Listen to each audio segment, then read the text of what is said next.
What is communication and why is it important?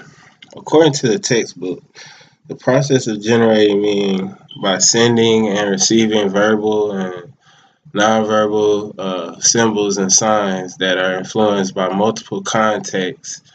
Uh, that's one of the many things that make up why communication is important. Everyone does it. How people articulate their wants, needs, and emotions is another necessity.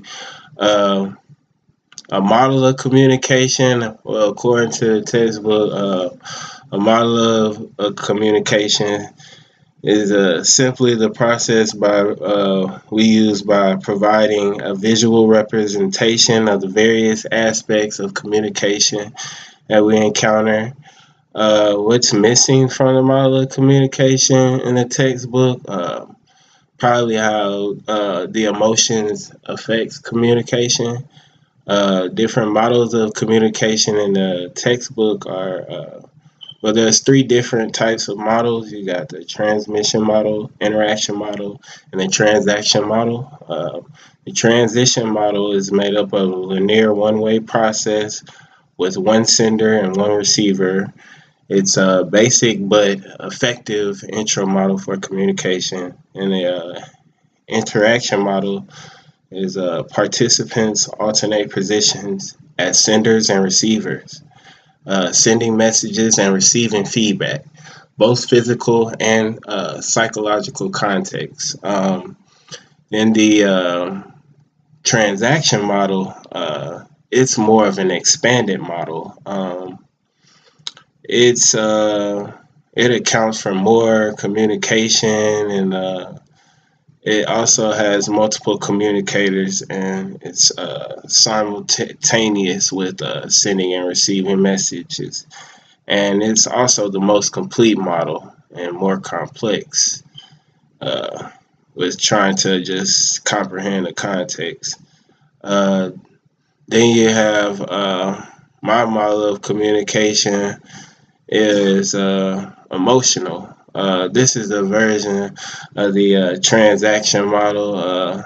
There are multiple communicators, simultaneous sending and receiving messages, and the second one, understanding the meaning of messages through physical and psychological context, social context, relational context, cultural context, and emotional context.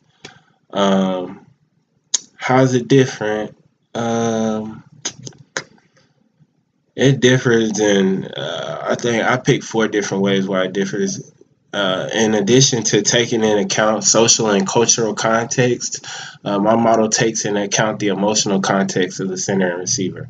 By adding this new context, the communication model is more complete because the communicator can access the emotional impact of their sent messages. And then the third one is this context can affect the sender and receiver of messages, and thus the communication as a whole, because people generally want to make others happy and might change their communication in order to make somebody else happy.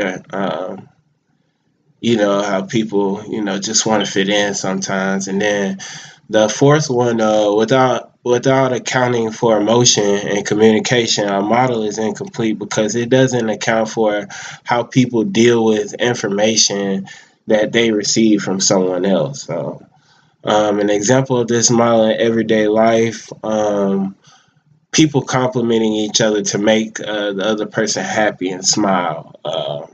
We see it every day.